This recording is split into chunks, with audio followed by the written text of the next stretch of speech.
ನಮಸ್ಕಾರ. ಕನ್ನಡ ಒನ್‌ಗೆ ಸ್ವಾಗತ. ನಾನು ನಿಮ್ಮ ಭಾಗ್ಯನಾರಾಯಣ ಬೊಗ್ಗವರಪು. ಅಂತೂ ಸಿದ್ದರಾಮಯ್ಯನವರ ರಾಜೀನಾಮೆಗೆ ಮುಹೂರ್ತ ಫಿಕ್ಸ್ ಆಯಿತು. ನಾಳೆ ಬೆಳಗ್ಗೆ ಸುಮಾರು 11:11ವರೆಗೆ ರಾಜ್ಯಪಾಲರ ಬಳಿಗೆ ಹೋಗಿ ರಾಜೀನಾಮೆ ಕೊಡೋದಕ್ಕೆ ಎಲ್ಲ ಸಿದ್ಧತೆಗಳು ಆಗಿದೆ ಎನ್ನುವಂತಹ ಮಾಹಿತಿ ಇದೆ. ರಾಜ್ಯಪಾಲರಿಂದ ಸಮಯವನ್ನು ಸಹ ಪಡ್ಕೊಂಡಿದ್ದಾರೆ ಮುಖ್ಯಮಂತ್ರಿ ಸಿದ್ದರಾಮಯ್ಯ. ಸೊ ಇದ್ದಕ್ಕಿದ್ದ ಹಾಗೆ ನಿನ್ನೆ ಒಂದೇ ದಿನದಲ್ಲಿ ಕಳೆದ ಒಂದೂವರೆ ವರ್ಷದಿಂದ ಹಗ್ಗ ಜಗ್ಗಾಟವಾಗಿದ್ದಂತಹ ಅಷ್ಟು ಕ್ಲಿಷ್ಟಕರವಾದಂತಹ ಒಂದು ನಿರ್ಧಾರವನ್ನ ಹೈಕಮಾಂಡ್ ಒಂದೇ ದಿನದಲ್ಲಿ ಕೆಲವೇ ಗಂಟೆಗಳ ಒಂದು ಮೀಟಿಂಗ್ನಲ್ಲಿ ಹೇಗೆ ಸಾಧಿಸ್ತು, ಏನೆಲ್ಲ ಆಯಿತು ದೆಹಲಿಯಲ್ಲಿ ನಿನ್ನೆ ಅದನ್ನ ವಿವರಿಸುವಂತಹ ಪ್ರಯತ್ನವನ್ನು ಮಾಡ್ತೇನೆ. ನಿನ್ನೆ ಸಿದ್ದರಾಮಯ್ಯನವರನ್ನ ದೆಹಲಿಗೆ ಕರೆಸಲಾಗಿತ್ತು. ಸಿದ್ದರಾಮಯ್ಯನವರು ಹೋದಾಗ ಅವರು ಯಾವ ವಿಚಾರಕ್ಕೆ ಹೋಗ್ತಿದ್ದೀನಿ ಅನ್ನೋದ್ರ ಬಗ್ಗೆ ಅವ್ರಿಗೆ ಗೊತ್ತಿರಲಿಲ್ಲ. ಯಾಕೆಂದ್ರೆ ಹೈಕಮಾಂಡ್ ಏನನ್ನೂ ಹೇಳಿರಲಿಲ್ಲ. ಬಟ್ ಸಿದ್ದರಾಮಯ್ಯನವರು ಸಿದ್ಧವಾಗಿ ಹೋಗಿದ್ದಿದ್ದು ಸಂಪುಟ ವಿಸ್ತರಣೆ ಕೇಳೋಣ. ಆ ಮೂಲಕ ಇನ್ನೊಂದು ವರ್ಷ ನನ್ನನ್ನ ಸಿಎಂ ಸೀಟಿಂದ ಅಲುಗಾಡಿಸೋದಕ್ಕೆ ಆಗೋದಿಲ್ಲ. ಆರಾಮಾಗಿ ಬಿಡಬಹುದು ಅನ್ನೋ ಲೆಕ್ಕಾಚಾರದಲ್ಲೇ ಹೋಗಿದ್ರು. ಆಮೇಲೆ ಓಡ್ತಾ ಇತ್ತು ಮೇ ಬಿ ವಿಧಾನ ಪರಿಷತ್ ಚುನಾವಣೆಗಳು, ರಾಜ್ಯಸಭಾ ಚುನಾವಣೆಗಳ ಬಗ್ಗೆ ಒಂದಷ್ಟು ಅಭ್ಯರ್ಥಿಗಳ ಕುರಿತು ಚರ್ಚೆ ಅದು ಇದಕ್ಕೆ ಕರೆದಿರ್ತಾರೆ ಅಂತ. ಅಲ್ಲಿ ಹೋದ ನಂತರವೇ ಗೊತ್ತಾಗಿದ್ದು ಕರೆದಿರೋದು mister Siddaramaiah you need to step down ಅಂತ ಹೇಳೋದಕ್ಕೆ ಅಂತ. ಯಾಕೆಂದ್ರೆ ಫಸ್ಟ್ ಡೇ ಮೀಟಿಂಗ್ ಇಟ್ಟಿದ್ದಂತಹದ್ದು ರಾಹುಲ್ ಗಾಂಧಿ ಅವರ ಜೊತೆ ಒನ್ ಆನ್ ಒನ್, ನೇರ face to face. Rahul Gandhi ಮಾತ್ರನೇ, ಸಿದ್ದರಾಮಯ್ಯ ಮಾತ್ರನೇ ಅವರಿಬ್ಬರೇ ಕೂತ್ಕೊಂಡು ಚರ್ಚೆ ಮಾಡುವಂತಹದಕ್ಕೆ ಅಲ್ಲಿ ವೇದಿಕೆ ಸಿದ್ಧವಾಗಿತ್ತು. ರಾಹುಲ್ ಗಾಂಧಿ ನೇರ ಹೇಳಿದ್ದು, ಸರ್ ನೀವು ರಾಷ್ಟ್ರೀಯ ರಾಜಕಾರಣಕ್ಕೆ ಬರಬೇಕು ಅಂತಹ ಅನಿವಾರ್ಯತೆ ಪಕ್ಷಕ್ಕಿದೆ, ನಿಮ್ಮ ಅವಶ್ಯಕತೆ ಪಕ್ಷಕ್ಕೆ ದೆಹಲಿಯಲ್ಲಿದೆ. ಹಾಗಾಗಿ ನೀವು ಮುಖ್ಯಮಂತ್ರಿ ಸ್ಥಾನಕ್ಕೆ ರಾಜೀನಾಮೆ ಕೊಟ್ಬಿಡಿ. ಆಮೇಲೆ ಹೇಳಿದ್ರು, ಹೇಗೂ ನೀವು ಒಪ್ಕೊಂಡಿದ್ದೀರಂತಲ್ಲ 2023ರಲ್ಲಿ ನಾನು ಅಧಿಕಾರ ಬಿಟ್ಟು ಕೊಡ್ತೀನಿ ಅಂತ, ಆ ಸಮಯವನ್ನು ಮೀರಿದ್ಯಂತಲ್ಲ, ನಾನಿರ್ಲಿಲ್ಲ ನೀವು ಮಾತು ಕೊಟ್ಟಾಗ. ಆದರೆ ಖರ್ಗೆ ಅವರು, ಜನರಲ್ ಸೆಕ್ರೆಟರಿಗಳು ಎಲ್ಲ ಇದ್ರಲ್ಲ, ಅವರೆಲ್ಲ ಹೇಳಿದ್ರು ನನಗೆ ನೀವು ಒಪ್ಕೊಂಡಿದ್ದೀರಂತಲ್ಲ ಆಗ್ಲೇನೆ. ಹಾಗಾಗಿ ಅಲ್ಲಿನ ಜವಾಬ್ದಾರಿಗಳನ್ನ ಬಿಟ್ಟು ದೆಹಲಿಗೆ ಬಂದ್ಬಿಡಿ, ರಾಜ್ಯಸಭೆಗೆ ಹೋಗ್ಬಿಡಿ ಅಂತ.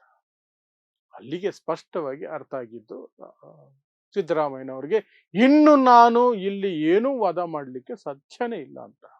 ಯಾಕೆಂದ್ರೆ ರಾಹುಲ್ ಗಾಂಧಿನೇ ಕೂತ್ಕೊಂಡು ಹೇಳಿದಾಗ ಅದನ್ನು ನಿರಾಕರಿಸೋದು ಬಹಳ ಕಷ್ಟ ಆಗುತ್ತೆ.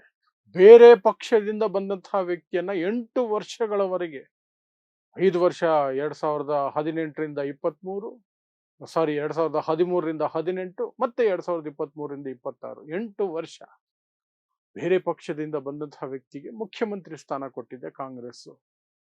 ಇಷ್ಟೆಲ್ಲ ಕೊಟ್ಟಂತಹ ಹೈಕಮಾಂಡ್ ಮುಂದೆ ಈಗ 2 ವರ್ಷಕ್ಕಾಗಿ ಜಗಳ ಮಾಡ್ಕೊಳ್ಳೋದು, ಅದಕ್ಕೆ ಪ್ರತಿರೋಧ ಒಡ್ಡೋದು, ಇನ್ನೇನೋ ಮಾಡೋದು ಸಾಧ್ಯನೇ ಆಗ್ಲಿಲ್ಲ ಸಿದ್ದರಾಮಯ್ಯನವ್ರಿಗೆ. ನೀವು ಹೇಳಿದ್ರೆ ನಾನು ರಾಜೀನಾಮೆ ಕೊಡ್ತೀನಿ ಅಂತ ನೇರ ಒಪ್ಕೊಂಡ್ಬಿಟ್ರು. ಆದ್ರೆ ರಾಜ್ಯಸಭೆಗೆ ಬರ್ತೀರಾ ಅನ್ನೋ ವಿಚಾರಕ್ಕೆ ಮಾತ್ರ ಇಲ್ಲ ನನ್ನ ಕೈಯಲ್ಲಿ ಅದು ಆಗಲ್ಲ, ನನಗೆ ಬರೋದು ಇಲ್ಲ, ನನಗೆ ಮನಸ್ಸು ಇಲ್ಲ ರಾಜ್ಯಸಭೆಗೆ ಬರೋಕ್ಕೆ ಅಥವಾ ದೆಹಲಿ ರಾಜಕಾರಣಕ್ಕೆ ಬರೋದಕ್ಕೆ. ನಾನು ರಾಜ್ಯದಲ್ಲಿ ಇದ್ದುಕೊಂಡು ಪಕ್ಷದ ಏನು ಜವಾಬ್ದಾರಿ ಕೊಡುತ್ತೋ ಆ ಜವಾಬ್ದಾರಿ ನಿಭಾಯಿಸ್ಕೊಂಡು ಹೋಗ್ತೀನಿ. 2028ಕ್ಕೆ ಮತ್ತೆ ಕಾಂಗ್ರೆಸ್ನ ಅಧಿಕಾರಕ್ಕೆ ತರೋದಕ್ಕೆ ನನ್ನ ಕೈಯಲ್ಲಿ ಏನಾಗುತ್ತೋ ಶಕ್ತಿ ಮೀರಿ ದುಡಿತೀನಿ ನಾನು. ಇಷ್ಟನ್ನು ಮಾತ್ರ ಹೇಳಿ ರಾಹುಲ್ ಗಾಂಧಿ ಅವರಿಂದ ಬೀಳ್ಕೊಡುಗೆಯನ್ನು ಪಡ್ಕೊಂಡು ಬಂದ್ಬಿಟ್ರು. ಆ ನಂತರ ಖರ್ಗೆ ಅವರ ಜೊತೆ ಮತ್ತು ಜನರಲ್ ಸೆಕ್ರೆಟರಿಗಳ ಜೊತೆಯಲ್ಲಿ ಮೀಟಿಂಗ್ ಆಯಿತು. ಅಲ್ಲಿ ರಾಹುಲ್ ಗಾಂಧಿ ಅವರು ಕನ್ಫರ್ಮ್ ಮಾಡಿರ್ತಾರೆ, ಸಿದ್ದರಾಮಯ್ಯ ಒಪ್ಕೊಂಡಿದ್ದಾಗಿದೆ, ಎಲ್ಲ ಆಗಿದೆ, ನೀವು ಬೇರೆ ವಿಚಾರಗಳನ್ನು ಮಾತಾಡ್ಕೊಳ್ಳಿ ಅಂತ. ಆಗ ಬೇರೆ ವಿಚಾರಗಳ ಬಗ್ಗೆ ಖರ್ಗೆ ಅವರು ಕ್ಲಾರಿಟಿಯಾಗಿ ಮಾತಾಡ್ಕೊಂಡಿದ್ದಾರೆ. ಈಗ ಬರ್ತಿರುವಂತಹ ಮಾಹಿತಿ ಪ್ರಕಾರ ಸಿದ್ದರಾಮಯ್ಯ, ಸರಿ ಡಿ ಕೆ ಶಿವಕುಮಾರ್ ನೀವು ಮುಖ್ಯಮಂತ್ರಿ ಮಾಡಕ್ ಹೊರಟಿದ್ದೀರಿ, ಓಕೆ, ಬಟ್ 4 ಜನ DCMಗಳನ್ನು ಕೊಡಬೇಕು ನೀವು. 4 ಸಮುದಾಯಗಳಿಂದ 4 DCMಗಳನ್ನು ಕೊಟ್ರೇನೆ ನಮ್ಮ ವೋಟ್ ಬ್ಯಾಂಕು ನಮ್ಮಲ್ಲಿ ಉಳಿಯೋದು, ಅಹಿಂದ ಮತಗಳು ಮತ್ತೆ ನಮಗೆ ವಾಪಸ್ ಬರೋದು ಅಥವಾ ಉಳಿಸ್ಕೊಳ್ಳೋಕೆ ಸಾಧ್ಯ ಆಗೋದು. ಯಾರ್ಯಾರು? ಮುಸ್ಲಿಂ ಸಮುದಾಯದಿಂದ ಒಬ್ಬ DCM, ದಲಿತ ಸಮುದಾಯದಿಂದ ಒಬ್ಬರು DCM, ಲಿಂಗಾಯತ ಸಮುದಾಯದಿಂದ ಒಬ್ಬರು DCM, OBCಗಳಿಂದ ಒಬ್ಬರು DCM ಅನ್ನ ಕೊಡಿ, ಆಗ್ಲೇ ಆಗೋದು ಅಂತ. ಅಲ್ಲಿ ಪಕ್ಷದ ಉದ್ದೇಶ ಇರೋದು ಕಡಿಮೆ ಸಿದ್ದರಾಮಯ್ಯನವರಿಗೆ. ಸಿದ್ದರಾಮಯ್ಯನವರ ಉದ್ದೇಶ ಏನು ಅಂದ್ರೆ, ಡಿ ಕೆ ಶಿವಕುಮಾರ್ಗೆ ಕಂಪ್ಲೀಟ್ ಸ್ವಾತಂತ್ರ್ಯ ಸಿಗಬಾರದು, ಅವ್ರ ತಲೆ ಮೇಲೆ 4 ಜನ ಕೂರಿಸ್ಬೇಕು.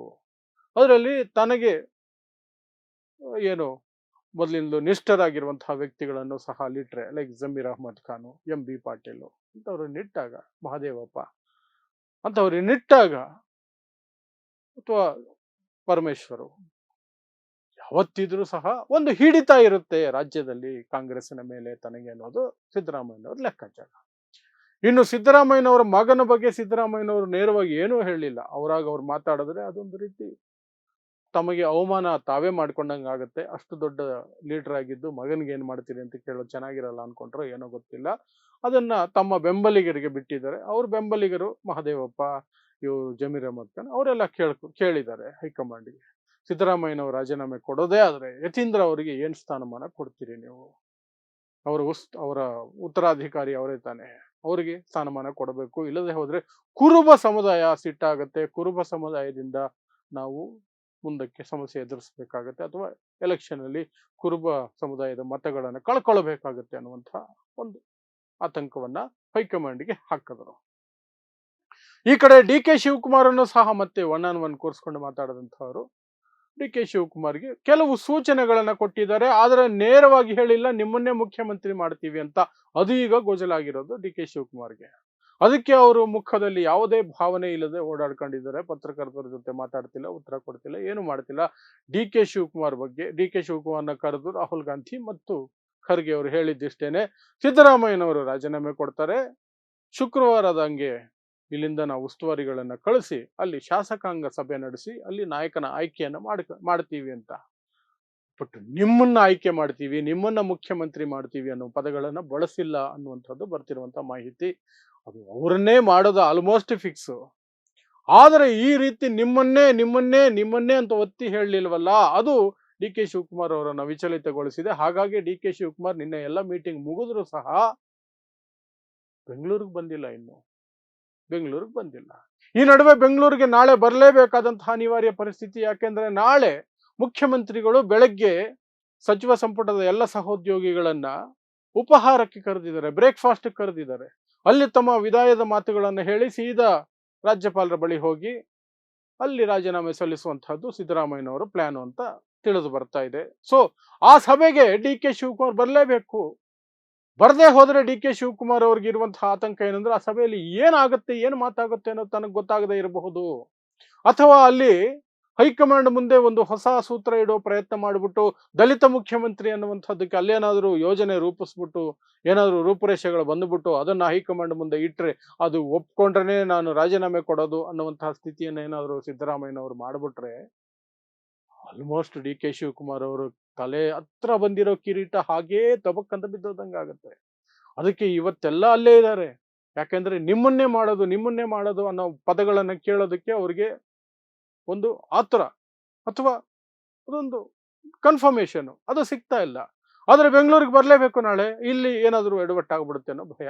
ಇದರ ನಡುವೆ ಡಿ ಕೆ ಶಿವಕುಮಾರ್ ಈಗ ಒದ್ದಾಡ್ತಾ ಕೂತಿದ್ದಾರೆ. ಬಟ್ ಹೈಕಮಾಂಡ್ ಮಾತ್ರ ತನ್ನ ಯೋಜನೆಗಳನ್ನ ಸ್ಪಷ್ಟವಾಗಿ ಮಾಡ್ಕೊಂಡಿದೆ ಅನ್ನುವಂಥ ಮಾಹಿತಿಗಳಿದ್ದಾವೆ.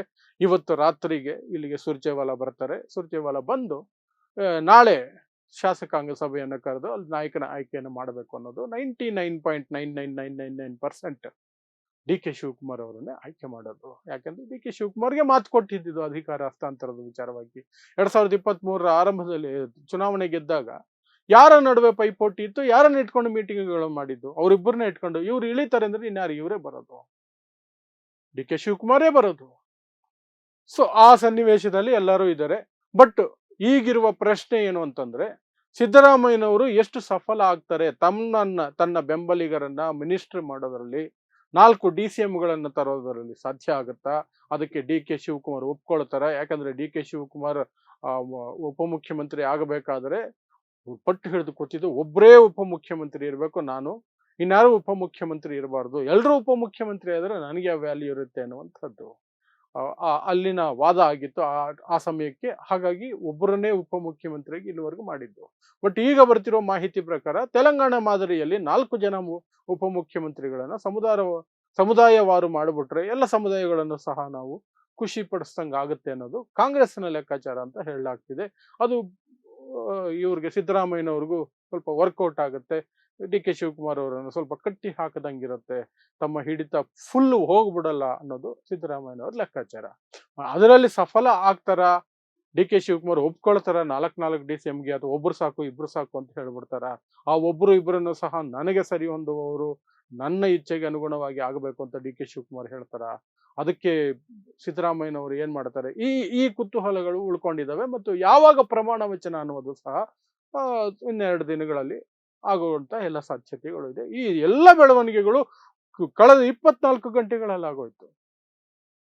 ಏನು ದೊಡ್ಡ ದೊಡ್ಡ ಬಂಡಾಯಗಳು ಆಗ್ಬಿಡ್ತಾವೇನೋ, ಏನೇನೋ ಆಗ್ಬಿಡ್ತಾವೇನೋ, ಸಮುದಾಯಗಳು ಬೀದಿಗೆ ಬಂದ್ಬಿಡ್ತಾವೇನೋ, ಸಿದ್ದರಾಮಯ್ಯನವರ ರಾಜೀನಾಮೆ ಪಡೆದರೆ ಕುರುಬ ಸಮುದಾಯ ಪ್ರತಿಭಟನೆಗಳು ಇಳಿದು ಬಿಡುತ್ತೇನೋ, ಏನೇನೋ ಆಗಿತ್ತು. ಆದ್ರೆ ಈಗ ಎಲ್ರಿಗೂ ಗೊತ್ತಿದೆ ನಾಳೆ ಬೆಳಗ್ಗೆ ಸಿದ್ದರಾಮಯ್ಯ ರಾಜೀನಾಮೆ ಕೊಡ್ತಿದ್ದಾರೆ ಅಂತ. ಬಟ್ ಯಾವುದೇ ಅಂತಹ ಘಟನೆಗಳು ನಡೆದಿಲ್ಲ. ಸಿದ್ದರಾಮಯ್ಯನವರ ಅಧಿಕೃತ ನಿವಾಸ ಕಾವೇರಿ ಮುಂದೆ ಮಾತ್ರ ಒಂದಷ್ಟು ಜನ ಅಭಿಮಾನಿಗಳು ವರುಣಾ ಕ್ಷೇತ್ರದಿಂದ ಮತ್ತು ಬೇರೆ ಕ್ಷೇತ್ರದಲ್ಲಿರುವ ಕುರುಬ ಸಮುದಾಯದ ನಾಯಕರು ಒಂದಷ್ಟು ಜನ ಬಂದು, ಇಲ್ಲ ರಾಜೀನಾಮೆ ಕೊಡ್ತಾ ಇಲ್ಲ ಅಂತ ಕೆಲವರು ಹೇಳ್ತಿದ್ದಾರೆ. ಅದೆಲ್ಲ ಊಹಾಪೋಹ ಸುದ್ದಿ. ಸಿದ್ದರಾಮಯ್ಯನ ರಾಜೀನಾಮೆ ಕೊಡಲ್ಲ ಅಂತ. ಇನ್ನು ಕೆಲವರು ಸಿದ್ದರಾಮಯ್ಯನಿಂದ ರಾಜೀನಾಮೆ ಪಡ್ಕೊಂಡ್ಬಿಟ್ರೆ ಕಾಂಗ್ರೆಸ್ ಸರ್ವನಾಶ ಆಗ್ಬಿಡುತ್ತೆ, 6 ತಿಂಗಳಲ್ಲೇ ಸರ್ಕಾರ ಬಿದ್ದೋಗ್ಬಿಡುತ್ತೆ ಅಂತೆಲ್ಲ ಅವರ ಅಭಿಮಾನವನ್ನ ಅವರು ತೋರಿಸ್ಕೊಳ್ತಿದ್ದಾರೆ. ಈ ಸರ್ಕಾರ ಬಿದ್ದೋಗಂತಹ ಸಂಖ್ಯೆಗಳನ್ನು ಹೊಂದಿಲ್ಲ. ಒಳ್ಳೆ ಹೆಲ್ದಿ ನಂಬರ್ಸ್ ಇದಾವೆ. ಹಾಗಾಗಿ ಸರ್ಕಾರಕ್ಕೆ ಏನು ಎಫೆಕ್ಟ್ ಆಗಲ್ಲ. ಮುಂದಿನ ಚುನಾವಣೆಯಲ್ಲಿ ಏನಾಗುತ್ತೆ ಅದು ದೊಡ್ಡ ಸವಾಲು. ಯಾಕಂದ್ರೆ ಅಹಿಂದ ಮತಗಳು ಅದೇ ಮಟ್ಟದಲ್ಲಿ ಸಿದ್ದರಾಮಯ್ಯನವರ ನೇತೃತ್ವದಲ್ಲಿ ಹೋದಾಗ ಬಂದಂತಹ ಮಟ್ಟದಲ್ಲಿಯೇ, ಅದೇ ಸಂಖ್ಯೆಯಲ್ಲಿಯೇ ಡಿ ಕೆ ಶಿವಕುಮಾರ್ ಅವರ ಹೆಸರಿಗೆ ಬರ್ತಾವ, ಅವರ ನಾಯಕತ್ವಕ್ಕೆ ಬರ್ತಾವ 2028ರಲ್ಲಿ ಅನ್ನೋದು ದೊಡ್ಡ ಪ್ರಶ್ನೆ ಆಗುತ್ತೆ. ಅದರಲ್ಲೂ ಕುರುಬ ಸಮುದಾಯದಲ್ಲಿ ಇರುವಂತಹ ಮತಗಳು ಡಿ ಕೆ ಶಿವಕುಮಾರ್ ಅವ್ರಿಗೆ ಬರುತ್ತಾ? ನಮ್ಮ ಸಮುದಾಯದ ವ್ಯಕ್ತಿಯನ್ನ ಮುಖ್ಯಮಂತ್ರಿಯಿಂದ ಇಳಿಸ್ಬಿಟ್ರು ಅನ್ನೋ ಸಿಟ್ಟಲ್ಲಿ ಅದೇನಾದ್ರೂ ಬೇರೆ ಕಡೆಗೆ ವಾಲುತ್ತಾ? ಆ ಪ್ರಶ್ನೆಗಳು ಬರ್ತವೆ. ಅದರ ಜೊತೆಗೆ ಇನ್ನೊಂದು ಪ್ಲಸ್ ಪಾಯಿಂಟ್ ಸಹ ಇರುತ್ತೆ. ಒಕ್ಕಲಿಗ ಮತಗಳು ಹೆಚ್ಚಿನ ಮಟ್ಟಕ್ಕೆ ಒಂದು ಕ್ರೋಢೀಕರಣ ಆಗಿ ಡಿ ಕೆ ಶಿವಕುಮಾರ್ ಹೆಸರಲ್ಲಿ ಕಾಂಗ್ರೆಸ್ಗೆ ಬರೋ ಸಾಧ್ಯತೆ ಇದೆ. ಬಟ್ ಅದು ಕರ್ನಾಟಕದ ದಕ್ಷಿಣ ಭಾಗ ಏನಿದೆ, ಮೈಸೂರು ರೀಜನ್ ಅಂತ ಏನ್ ಕರಿತೀವಲ್ಲ, ಅಲ್ಲಿ ಜಾಸ್ತಿ ಎಫೆಕ್ಟ್ ಆಗೋ ಸಾಧ್ಯತೆ ಇದೆ. ಆದ್ರೆ ಕಲ್ಯಾಣ ಕರ್ನಾಟಕ, ಉತ್ತರ ಕರ್ನಾಟಕದಲ್ಲಿ ಏನಾಗತ್ತೆ ಅದು ಕಾದು ನೋಡಬೇಕಾದಂತಹ ವಿಚಾರ.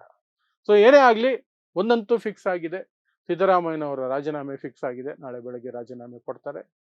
ನಾಡಿದ್ದು ಆಚೆ ನಾಡಿದ್ದು ಒಳಗಡೆ ಅವರು ಮಾಜಿ ಮುಖ್ಯಮಂತ್ರಿ ಆಗ್ತಾರೆ. ಹೊಸ ಮುಖ್ಯಮಂತ್ರಿಯಾಗಿ ಡಿ ಕೆ ಶಿವಕುಮಾರ್ ಅವರ ಆಡಳಿತ ಆರಂಭ ಆಗತ್ತೆ ಅಷ್ಟೇ. ಸೊ ನೋಡ್ತಾ ಇರಿ ಸಮಾಜಕ್ಕಾಗಿ ಕನ್ನಡ 1 ನ್ಯೂಸ್. ನಮಸ್ಕಾರ.